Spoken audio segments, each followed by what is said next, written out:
It was another inspirational speech. The Minnesota House of Representatives, the DFL majority, is really inspired by the governor's vision to make a real dent in childhood poverty. In so many different areas of his budget, invest in children and families, from the lunches for all the children at school, to the investments in childcare and early education, to the tax bill, where he really has substantial investment in reducing childhood poverty. So we're very aligned in our objectives, and we look forward to working with the Senate and the governor to finish the session strong. The governor had an opportunity to talk about a lot of great successes because we've had a really fantastic 100 days together. The House, the Senate, and the governor working together, talking about restore the vote and driver's licenses for all. The Senate leader and I couldn't help but do a little high five for each of those because they make such a difference in the lives of Minnesotans. And they're like basic human rights that we have been waiting to accomplish for so long. And we currently have the arrangement, the political arrangement to get things done. With regard to the governor's reference to the Minnesota Miracle, I think that's where we are, Minnesota Miracle 2.0. It is time for us to really invest in Minnesota, to take responsibility not only for these days and the times we're living in now, but to invest in the kind of Minnesota we want into the future. With that, I'll turn it over to Senate President Bobby Joe Champion. Well, thank you so very much, and thank you for the opportunity to be here. One of the things I want to start off by saying, I thought it was wonderful that the governor took the time to stop and acknowledge the great work of our Senate Majority Leader, Carrie Disick. And to me, that's really important because she sets the tone for all the work we do in the Senate, and she works so collaboratively and wholeheartedly with the Speaker of the House as well as the governor. So every time I stand here at the podium or anything that I do, I like to make sure I acknowledge her presence in everything that she does. So outside of acknowledging our wonderful leader, I'm so excited about the fact that the governor got it right. He said that the state of the state is strong. And because the DFL majority has ended the era of gridlock and inaction. That's important to know. Is because many can talk about what's wrong and all the things that need to be corrected, but that's because there's been gridlock. And like any person who leaves a house dilapidated or don't pay attention to it and only do the cosmetic things and not really get to the substance of it, at some time there's going to come a need to really make a solid investment. And the reason why I'm using that analogy is because Minnesota is our house. This is where we raise our children and we interact with our families. And we do it in a way in order to make sure not only that we're providing shelter, but an opportunity for the future. A house is a great representation of all that we're doing in order to make sure that our children are safe, that they have a great school to go to, that the parents are making livable wages, and if a parent is working, we want to make sure that child care is affordable, and we want to make sure more than anything that they could go outside and ride their bike and not have to worry about whether something unseemly is going to happen. So I thought it was important for the governor to be very bold and to talk about what it is that we are doing, and what's most important is that we're leading. We're leading with a real appetite and a real focus on people.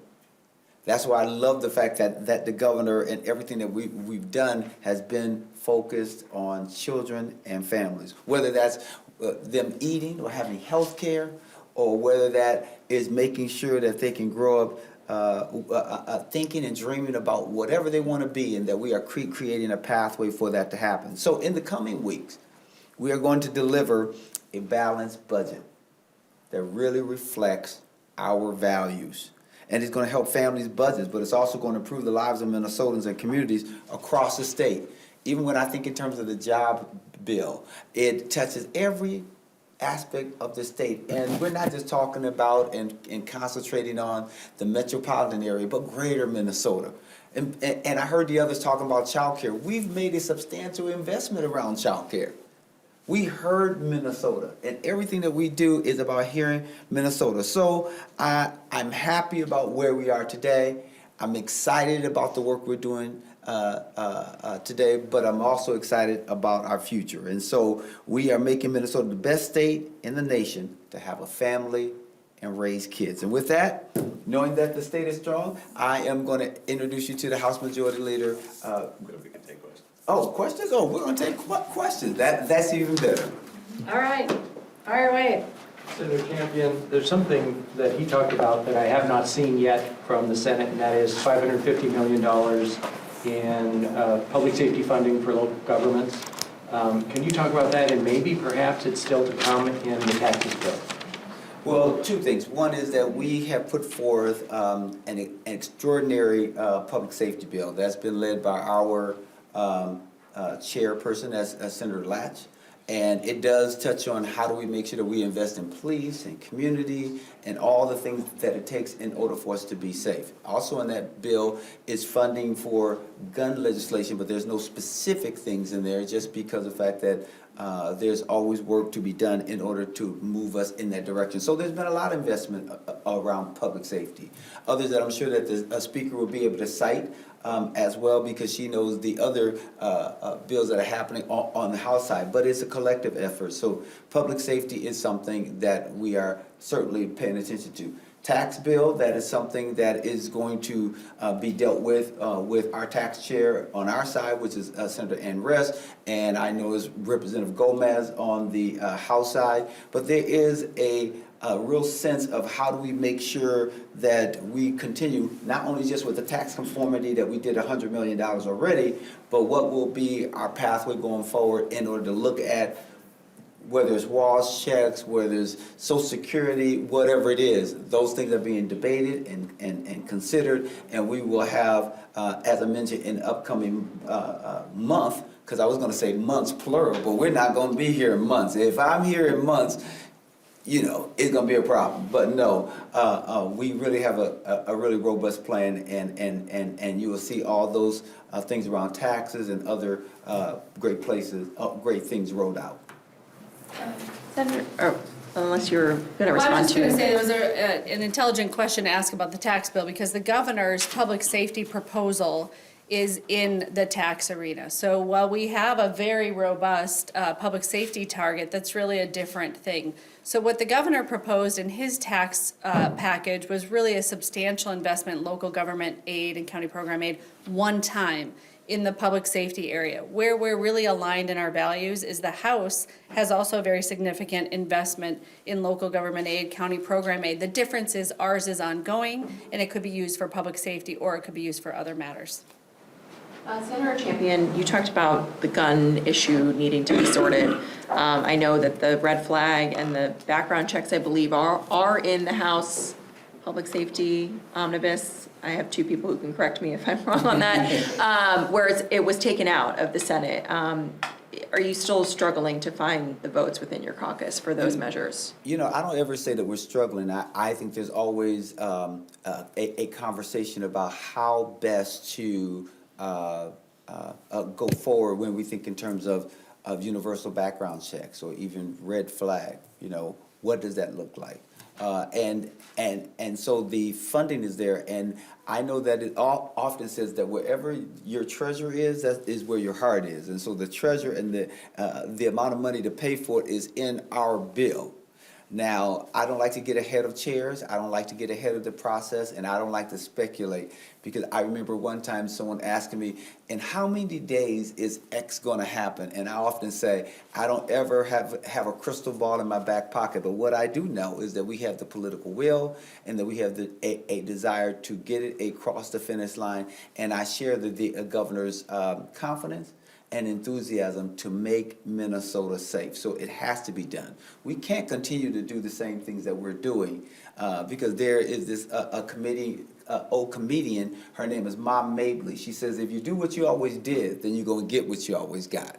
And so we gotta do something different, especially if we want the outcome to be different. But can you speak at all to the sticking points? I mean, for you to take it out of that bill signals that there's some issues with how the language is written for some members. So I wouldn't go into details because I don't ever go into details, and I don't think that's a sign of a problem. I think, like most things, that you want to make sure that you get the language and you get everything presented just right. I can't count the number of times that we've taken something out because we like to make sure that there's peace in the valley, that we try to make sure that the language is exactly right, and that we consider the impact of words. you know, being a lawyer, words are important to me, and it's important as we think about public policy because we want to make sure that we are getting it exactly right. So I wouldn't say that is a sign of a problem, but just us being thoughtful. Madam Speaker, could you talk about the evolution of Governor Walz? He was a moderate first district congressman, couldn't get endorsed at the DFL convention because he wasn't liberal enough, and he did everything tonight but say we all do better when we all do better.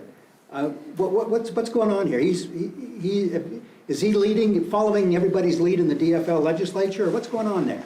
I don't think what you're seeing is the evolution of Governor Walz. I think what you're seeing is an evolution of a Republican Party in the United States today, where you used to be able to talk about common sense things and find a center.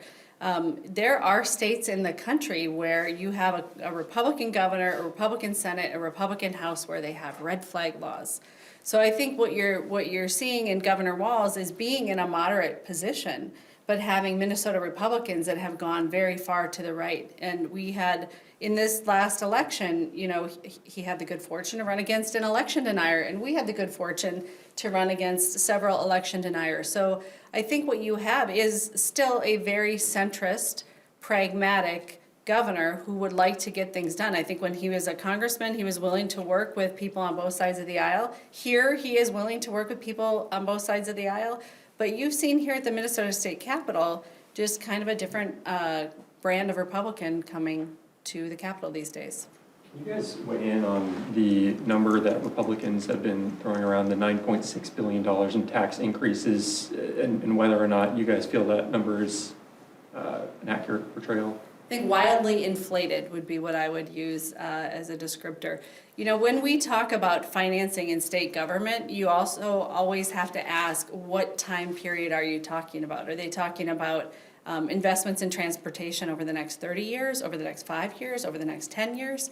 So I think that the numbers they're throwing around appear to have no anchor in either reality or a time frame that we normally legislate on.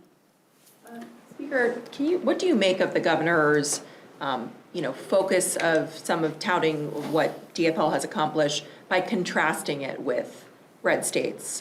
He named Florida, but other policies that he mentioned are replicated elsewhere. What did you make of that approach? Well, all you have to do is read in the newspaper what's happening in some of these other states, and it's horrifying and it's frightening when you look at the states that are restricting reproductive freedom and the kind of horrible health outcomes that you're finding. The OBGYN community that's concerned about practicing healthcare in a way that's consistent with their Hippocratic oath. People with a trans member of their family who are looking for a safe place to exist. I mean, we do have a number of people investigating moving to Minnesota, whether it's because of reproductive freedom and knowing that they can get the health care that they need. In some cases with multiple pregnancies where there's some health care that might be harder to access in other states that have gone so far.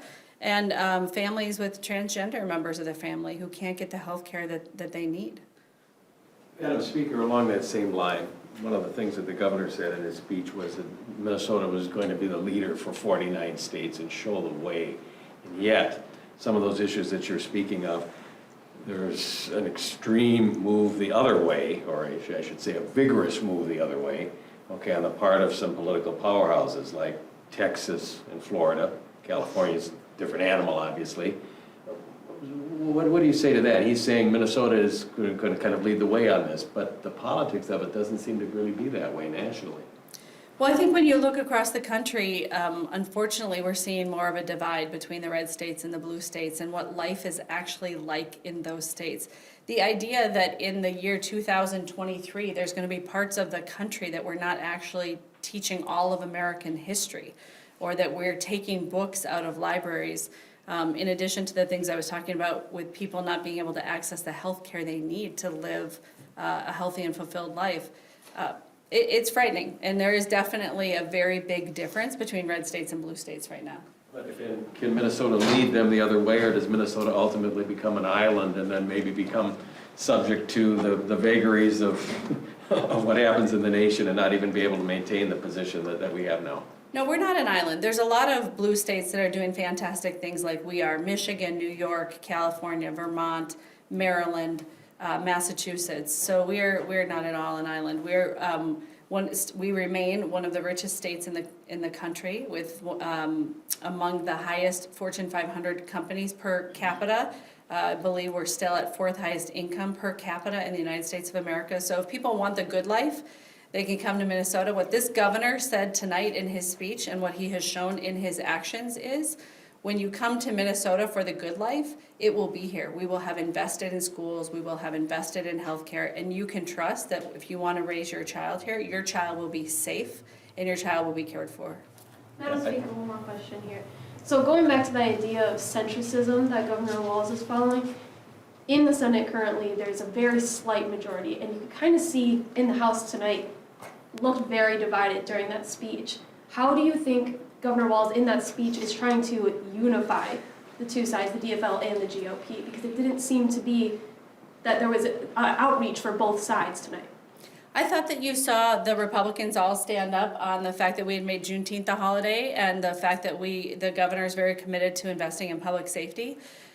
It's surprising that Republicans wouldn't stand up to applaud investments for childcare. When the governor and I have traveled the state and asked small business people, even Republican small business people, what are the things that we can do to make things better for you? Childcare has been at the top of their list. So I think that there's plenty there. The governor certainly has his hand out, but the question is, are Republicans willing to work with us in a collaborative fashion? All right, thank you. Thank you.